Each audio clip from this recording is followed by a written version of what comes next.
मैं शिवकांत गौतम आप सभी का स्वागत करता हूं। आपने लॉगिन किया है one India YouTube channel. Kashmir सुलग रहा है और कश्मीर के साथ साथ बलूचिस्तान भी सुलग रहा है। दोनों चीज़ों को इसलिए मिक्स मैच कर रहा हूं क्योंकि दोनों मुद्दे जो हैं एक साथ अभी बहुत ऊपर आ चुके हैं, हवा में भी है, ट्रेंड में भी है। बहुत सारे लोग जो हैं वो बोल भी रहे हैं कि पाकिस्तान को क्यों हम छेड़ रहे हैं। और मशहूर कॉलमिस्ट तवलीन सिंह जी हमारे साथ है। 1999 मुझे याद आ जाता है जब भी कश्मीर की बात होती है, आपकी किताब जो है वो याद आ जाती है 95 में। लेकिन 1999 का मैं एक वो पढ़ा था आपका ट्वीट जो उसमें लिखा हुआ था, जानना चाहूँगा कश्मीर, बलूचिस्तान, पाकिस्तान, हिंदुस्तान, मोदी, पीछे जाएं तो बांग्लादेश। आज का जो करंट सिनेरियो है इसमें आप मोदी को कश्मीर को के साथ जोड़कर और बलूचिस्तान के साथ जोड़कर कैसे देख पा रही हैं? अच्छा, ये मैं अलग करके समझाऊंगी। एक तो जहाँ तक इन्होंने बलूचिस्तान का जिक्र किया है अपनी ये वो स्पीच में, ये बहुत अच्छी बात की है मेरी नज़रों में, क्योंकि शुरू से यानी कि कोई 20-30 साल से पाकिस्तान भारत पे इल्ज़ाम लगाता रहा है कि जी आप वहाँ पे गड़बड़ कर रहे हो, यानी कश्मीर के मुद्दे से पहले से ये कर रहे हैं ये बात। जो असलियत ये है कि बलूचिस्तान में गड़बड़ और बलूचिस्तान में एक यानी आज़ादी का जो आंदोलन है वो कश्मीर से पुराना है, क्योंकि हमेशा से जब से पाकिस्तान बना है बलूचिस्तान को बहुत ही वो जैसे सौतेला बच्चा होता है उस तरह का इन्होंने बर्ताव किया है पाकिस्तान की मिलिट्री ने। तो बलूचिस्तान का जिक्र जिस तरह से इन्होंने किया है इस प्राइम मिनिस्टर ने, मेरी नज़रों में बिल्कुल सही किया है। जिस तरह से मनमोहन सिंह ने किया था शर्म शेख में कोई 5-6 साल पहले, वो गलत था, क्योंकि वहाँ पे जो बात हो रही थी वो ये थी कि पाकिस्तान के जो प्रधानमंत्री थे गिलानी साहब, वो इल्ज़ाम लगा रहे थे हमारे प्राइम मिनिस्टर के सामने। वो 26/11 के बिल्कुल बाद की बात है जब वो मिले थे पहली बार पाकिस्तान के प्राइम मिनिस्टर से। तो उस वक्त जब बात हमको करनी चाहिए थी कि जी आपने हम बॉम्बे में क्या किया है, हाँ, वहाँ पे बलूचिस्तान का जिक्र करना बिल्कुल गलत था। और जो कांग्रेसी हैं जो हमेशा उनकी नीयत ख़राब होती है इस देश को लेकर मेरी नज़र में, तो वो जोड़ने की कोशिश जो कर रहे हैं वो गलत कर रहे हैं। और बलूचिस्तान को हमको बार बार बलूचिस्तान का जिक्र करना चाहिए हर अंतर्राष्ट्रीय मोर्चे पे, क्योंकि जब तक बलूचिस्तान की तरफ हम नज़रें दुनिया की नहीं उठवाएंगे, बलूचिस्तान का जो मतलब वहाँ पे जो लोग तड़प रहे हैं, कोई हल नहीं होने वाला है। बलूचिस्तान तिब्बत दोनों को कम। अच्छा, जहाँ तक कश्मीर की बात है, मैं थोड़ी सी जो मोदी की अभी तक जो बातें हुई हैं कश्मीर को लेकर, मैं थोड़ी सी मायूस हूँ, इसलिए कि ये पहले प्रधानमंत्री हैं वाजपेयी जी के बाद जिनको मौका मिला है कि कश्मीर के जो मसले को नए सिरे से देखने की इनको चांस मिली है। तो ये ले नहीं रहे हैं। तो किस तरीके से नहीं ले रहे? एक तो मैं उनकी जगह होती, छोटा मुंह बड़ी बात, लेकिन मैं अगर उनकी जगह होती तो मैं साफ आते ही प्रधानमंत्री बनने के बाद ही जब कश्मीर में शांति थी उस वक्त ही कह देती कि देखिए ये जो आज़ादी की जो लड़ाई है इसको आप भूल जाएं, क्योंकि हमने कभी दोबारा भारत को तोड़ करके अपनी सीमाएं बदलने की कोई चांस ही नहीं है इस चीज़ का। तो अगर वो ये जिस अंग्रेज़ी में जो कहते हैं रेड लाइन, जो एक वो लक्ष्मण रेखा बनाकर अगर शुरू करते बात करना कश्मीर के लोगों के साथ, तो आज जो हो रहा है वो शायद ना होता। कमी क्या है? क्या ये जो बार बार हर तीसरे महीने जो इलेक्शन और स्टार कैंपेन बीजेपी की तरफ से प्रधानमंत्री खुद होते हैं, तो क्या वक्त ही नहीं मिल पाया इन चीज़ों के लिए? नहीं, वक्त था, मौका भी था, क्योंकि जब ये बने हैं प्राइम मिनिस्टर शायद कुछ महीने बाद ही वो जो श्रीनगर में बहुत बुरी तरह वो सैलाब आया था, तो जो राहत पहुंचानी चाहिए थी उस वक्त वो गई नहीं। मैं पिछले जून में थी कश्मीर में और उस वक्त बाढ़ का पानी तो वो हट गया था, लेकिन लोगों को बहुत ज़रूरत थी राहत की। जो पहुंची नहीं। तो यहाँ पे दिल्ली में हाँ वही तो मैं बोल रही हूँ, दिल्ली में जब मैंने इसके बारे में वापस आकर जब मैंने पूछताछ की तो पता ये लगा कि जी पीएमओ की तरफ से तो पैकेज तैयार है लेकिन वित्त मंत्रालय में रुक गया है, ये है। इस तरह के बहाने अगर ना किए होते और कश्मीर के लोगों के सामने साबित करते मोदी कि वाकई वो सुशासन में न सिर्फ विश्वास रखते हैं लेकिन उसको लाने की भी उनमें काबिलियत है, तो जो ये मायूसी अब हम देख रहे हैं। बुरहान वानी का नाम पहले किसी ने भी कश्मीर घाटी में सुना होगा जब मैं पिछले साल थी वहाँ पे जून में, और वहाँ पे क्योंकि कई लोग तो बर्बाद हो गए थे बाढ़ की वजह से। यकीन नहीं आप मानेंगे कि जो गरीब थे श्रीनगर की मैं ख़ास बात कर रही हूँ, उनके पास इतना भी पैसा नहीं था कि वो एक कमरा वापस तैयार करें अपने वो टूटे घरों में। तो उस वक्त राहत नहीं पहुंची, ये बहुत बड़ी गलती थी। वाकई में कांग्रेस का आप कितना हाथ मानती हैं, और पाकिस्तान की तरफ से जो सारी हरकतें रही हैं कश्मीर को अनरेस्ट करने की, कश्मीर को सुलगाने की, किस तरीके की रणनीति, जो बलूचिस्तान आपने बोला है और अगस्त 1948 से लेकर अब तक बलूचिस्तान सुलग रहा है, पिछले कुछ सालों में चाइना की वजह से ज़्यादा हुआ है, जो कॉरिडोर बनने की बात चल रही है। इस मुद्दे को, कश्मीर और बलूचिस्तान को एक बार फिर जोड़ता हूँ, क्या बलूचिस्तान पर बात करने से कश्मीर शांत होगा या फिर कोई अलग रास्ता निकालना होगा? नहीं, कश्मीर में हमको एक तो पाकिस्तान से बात करने की कोई ज़रूरत नहीं होनी चाहिए।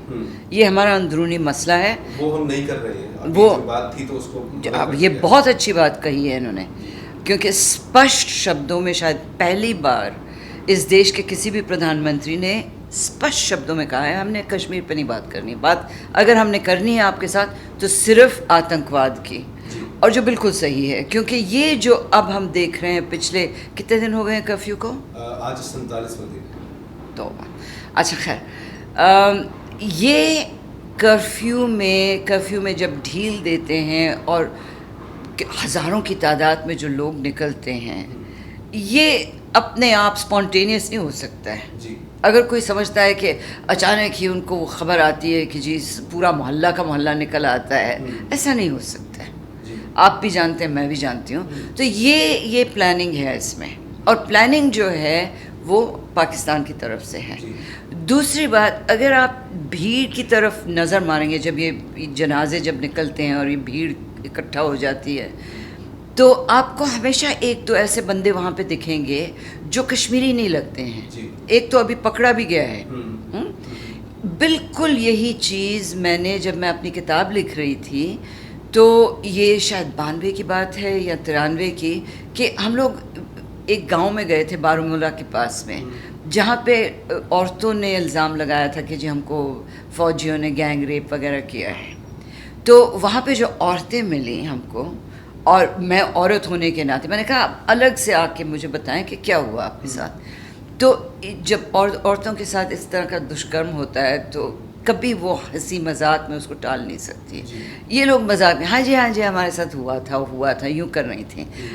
ये बातें शुरू ही हुई थी कि एक लड़का आया जो मेरी नज़रों में पंजाबी था, कश्मीरी नहीं था, और उसके वो जीन्स पहने हुए थे। उस वक्त जीन्स का इतना वो फैशन भी नहीं चला था, और ये जूते थे बड़े महंगे से, वो ट्रेनिंग के जूते।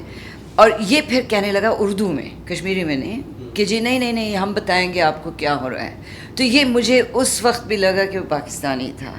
और अभी भी जो JNU में वो जो हुआ था, उस वक्त भी हमको इस तरह के लोग नज़र आए। और कश्मीर घाटी में मुझे लगता है कि कम से कम हज़ारों की तादाद में इस तरह के लोग घुस चुके हैं जो इस आंदोलन को चला रहे हैं। जी। साथ में जो चीज़ें कुछ ऐसी थी जो लग रहा था कि बाहर की हैं, और 92 में पाकिस्तान हिंदुस्तान से बेहतर था, ये मानते हैं हम भी। बाद में उस जो है गिरा है और अब बिल्कुल तबाही की तरफ है। लेकिन इस पर और फिर से बलूचिस्तान पर कैसे कश्मीर का हल हो सकता है? एक पत्थर की कीमत 500 रुपये है, तो क्या भारत सरकार को डेवलपमेंट के लिए जो एक धारा वहाँ पर है 370, उसको हटाना चाहिए और जल्दी विकास करना चाहिए? एक बहुत बड़ा एक अहम कदम है, और हो सकता है कि इस पे सरकार भी उथल पुथल हो जाए। तो क्या ऐसा रिस्क लेना चाहिए और ले सकती है ये सरकार? अच्छा, मुझे इस चीज़ कश्मीर में विकास ना होने का अगर दोष किसी पे लग सकता है तो उमर अब्दुल्ला, मुफ्ती मोहम्मद सईद और महबूबा सईद पे। जी। अच्छा, श्रीनगर आप जाएं, अभी जब तक ये बुरहान वानी की हत्या नहीं हुई थी तो कहा जा रहा था कि कश्मीर श्रीनगर में होटल का कमरा नहीं मिल रहा था, हाउस बोट भरे हुए थे खचाखच। टूरिज़्म इस हद तक कि कोई बात ही करे तो, यानी कि पहली बार शायद इतना अच्छा सीज़न था। लेकिन आप श्रीनगर में दाखिल होते ही टूटी सड़कें नज़र आती हैं। कोई वो इन्होंने कम से कम श्रीनगर को तो ठीक कर लिया होता। जो उमर अब्दुल्ला अब बात कर रहे हैं ऊंची ऊंची आवाज़ में, पहले क्यों नहीं इन्होंने कुछ वो श्रीनगर में कम से कम उस तरह की सुविधाएं दी होती जिस तरह की जयपुर में, मिसाल के तौर पे जो ये वसुंधरा राजे तो बहुत ज़्यादा टूरिज़्म पे वो ध्यान देती हैं। लेकिन आप राजस्थान जब जाएंगे या केरला जब जाएंगे तो आपको दिखता है कि ये टूरिज़्म को आकर्षित करने के लिए चीज़ें बनाई गई हैं, अच्छे होटल हैं, रेस्टोरेंट हैं। श्रीनगर में क्यों नहीं है? जी। श्रीनगर इतना बेहाल है और इसका दोष हम मोदी सरकार पे तो नहीं डाल सकते, लेकिन कश्मीर में जो राज्य सरकारें रही हैं उन पे ज़रूर डाल सकते हैं, क्योंकि ये लोग जीत के आते हैं। जी। तो इन्होंने क्यों नहीं किया है? कम से कम सड़कें तो बना दें। जी, अब तो बीजेपी और जो है पीडीपी की सरकार है। तो ये पिछला एक साल हो गया है ना, क्यों नहीं कुछ किया? जी। अच्छा, पिछले साल जब मैं गई थी तो मैं श्रीनगर से गुलमर्ग बाय रोड गई हूँ। जी। इतनी टूटी हुई सड़क। अच्छा, गुलमर्ग जो भी श्रीनगर जाता है गुलमर्ग जाता है। पहलगाम की तरफ मैं गई नहीं, लेकिन यकीन के साथ कह सकती हूँ कि वहाँ पे भी टूटी सड़कें होंगी। तो ये जो चीज़ें हैं ये इन्होंने क्यों नहीं किया? जी। क्योंकि अगर कश्मीर को हमने स्विट्ज़रलैंड बना लिया होता तो मुझे तो पूरा यकीन है कि वहाँ पे ये जो ये आज़ादी की जो मुहिम है कभी ना होती। और दूसरी बात जो हमको हमेशा जहन में रखनी चाहिए वो ये है कि ये जो कश्मीर का मसला हम अब देख रहे हैं ये नया है, ये ऐतिहासिक मसले से जुड़ा हुआ नहीं है। जी। ये इंदिरा गांधी और राजीव गांधी की मेहरबानी से पैदा हुआ है। जी। थोड़ा बताएंगे किस तरीके? अच्छा, शेख अब्दुल्ला का कब हुआ था देहांत? 82 में शायद, सितंबर 82 में 82 में 82 में, क्योंकि 83 में फिर चुनाव हुआ था। जी। और उस चुनाव में साफ जाहिर था कि फ़ारूक अब्दुल्ला जीत कर आएंगे। उस बंदे के ये बेटे थे जिन्होंने 18 साल जेल काटी कश्मीर के लिए। तो जाहिर है कि उस वक्त तो चुनाव, चाहे फ़ारूक अब्दुल्ला चाहे घर से ना निकलते तो जीत लेते। इंदिरा गांधी को कई लोगों ने, जिनमें मुफ्ती मोहम्मद सईद का अहम रोल था, इन्होंने उनको गुमराह करके कहा कि नहीं जी जाली वोट डले, ये हुआ वो हुआ और चुनाव ठीक नहीं हुआ। तो इंदिरा गांधी उस वक्त, उनका पता नहीं उनकी टाइमिंग को क्या हो गया था, टाइमिंग के लिए बहुत वो मानी जाती थी कि ऑपरेशन ब्लू स्टार के बिल्कुल बाद, यानी कोई 2 हफ्तों बाद फ़ारूक अब्दुल्ला की सरकार हटा दी।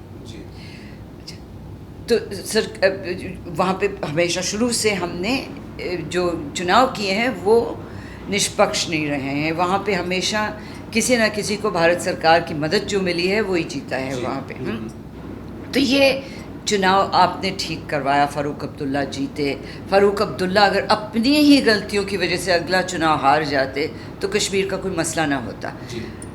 फिर इसके बाद भी 86 में अगर राजीव गांधी के वक्त इन्होंने बिल्कुल ही फेयर चुनाव करवाया होता तो ना ये सईद सलाहुद्दीन होते, ना यूसुफ, ये क्या नाम है इनका, यासीन मलिक। ये सारा जो मसला है ये 87 के चुनाव में जब आपने गलत तरीके से वोट डलवाए, फ़ारूक को गलत तरीके से जिताया, क्योंकि फ़ारूक डर गया था उस वक्त, ये MUF बन गया था, मुस्लिम यूनाइटेड फ्रंट। और फिर वही लोग गए हैं उस पार ट्रेनिंग लेने। तो हथियारबंद जो आतंकवादी वापस आए हैं ये तो 87 के बाद आए हैं। तो यानी कि तकरीबन 50 साल शांत रहा कश्मीर। आपने शेख अब्दुल्ला को डाल दिया जेल में, शांत रहा कश्मीर। आपने वहाँ पे चुनाव ठीक से नहीं होने दिए, डेमोक्रेसी को वहाँ पे पलने नहीं दिया, फिर भी शांत रहा कश्मीर। तो जो ऐतिहासिक मामला था वो जो नेहरू के ज़माने में जो 47 में पैदा हुआ था वो तो तकरीबन खुद ब खुद ख़त्म इसलिए हो गया था क्योंकि पाकिस्तान का बहुत बुरा हाल था, बांग्लादेश बन गया था, भुट्टो को इन्होंने फांसी दे दी थी, तो उस तरह के पाकिस्तान में कौन जाना चाहता था। और अगर पीछे का पाकिस्तान अगर 2 या 4 साल पहले का भी देखें तो कश्मीर मुद्दा उनके लिए अचानक नहीं से था। नीचे चला गया था। हाँ। और नवाज शरीफ ने खुद जो है डेवलपमेंट की बात करके सरकार बनाई थी कराची में, जहाँ 2 घंटे बिजली आती है कि 20 घंटे बिजली देंगे, विकास का मुद्दा लेकर उन्होंने इलेक्शन जीता। लेकिन अब जाते जाते फिर कश्मीर जो है उनकी प्रायोरिटी, क्योंकि विदेश नीति उनके हाथ में होती नहीं है जी। विदेश नीति हमेशा उनकी जो फौज है उनकी मिलिट्री में विदेश नीति होती है। पाकिस्तान के जो चुने हुए लीडर हैं उनके पास कभी विदेश नीति में अहम फैसलों की वो इजाज़त नहीं होती है। लेकिन इस बार भी जो ये बुरहान वानी के मरने से पहले अगर 2 साल हमने मोदी सरकार ने दिखाया होता है कि हम वाकई वहाँ पे विकास करना चाहते हैं, तो बुरहान वानी अगर मारे भी जाते जिस तरह मारे गए हैं तो ये आंदोलन ना शुरू होता है। जी, बुरहान वानी मारा गया और जिस तरीके से पाकिस्तान की ट्रेनों पर पोस्टर लगे, वो उस पर अगर भारतीय कुछ लोग बोलते हैं तो गलत बोल रहे हैं, कुछ लिबरल ये मानते हैं, मतलब अगर उसको आतंकी बोल रहे हैं तो हेडमास्टर का बेटा हो जाता है। और छोड़िए उन चीज़ों को, कुछ लिबरल तो लोग, मानती हूँ, आप तो जानते हो भाई हमारे जो लिबरल हैं वो तो बिल्कुल ही बेवकूफ़ अब खास दोस्त हैं 1-2 आपके, खास दोस्त हैं, लेकिन वो तो आईसिस की भी मदद करते हैं। हाँ, वो तो जहादियों को भी कहते हैं कि हीरो हैं। हाँ, तो उनकी ना बात करें, वो तो बिल्कुल ही। लेकिन नए सिरे से कश्मीर की नीति अभी भी बन सकती है जी। और अगर उस रफ्तार पे वहाँ पे विकास लाया जाए जिसकी उम्मीद कश्मीरी कर रहे हैं, वहाँ पे रोज़गार के आप वहाँ पे चांसेस दें ज़्यादा लोगों को, क्योंकि अभी भी मैंने सुना है, पढ़ा मैंने कि जब ये कर्फ्यू के दौरान भी पुलिस की भर्तियां जब हो रही थी तो हज़ारों की तादाद में आ रहे थे सामने लोग। अभी आर्मी में भी भर्ती हुई कश्मीर से, अच्छा खासा रिस्पॉन्स तो है उसका। नए सिरे से, और मोदी को खुद करना पड़ेगा। मैं नहीं मानती कि राजनाथ सिंह जैसे हैं वही गृह मंत्री कुछ कर सकता है। राजनाथ सिंह बहुत देर से हैं पॉलिटिक्स में और बहुत देर से दिखा चुके हैं कि उनके बस की बात ये चीज़ें नहीं। प्रधानमंत्री मोदी, आपको नहीं लगता कई बार कुछ चीज़ों पर बहुत लेट कर देते हैं बोलने के लिए, चाहे वो बीफ ये गाय का मामला रहा हो, चाहे कश्मीर का मामला रहा हो, चाहे रोहित का मामला रहा हो, मतलब छोटे छोटे मुद्दे जो हैं पूरे ऊपर तक चले जाते हैं, उसके बाद प्रधानमंत्री बोल रहे हैं। अच्छा, आपको मालूम है ना, मैंने शायद आपको पहले भी बताया था किसी शो पे कि मेरी जो अभी नई किताब छपी थी मैं उनको मिलने गई थी और मैंने उनको देने के बाद मैं कम से कम 1 घंटा प्रधानमंत्री के साथ बैठी हूँ। हाँ, और मैंने उनको सबसे पहली बात ये कही कि जी आप छुप क्यों गए हैं?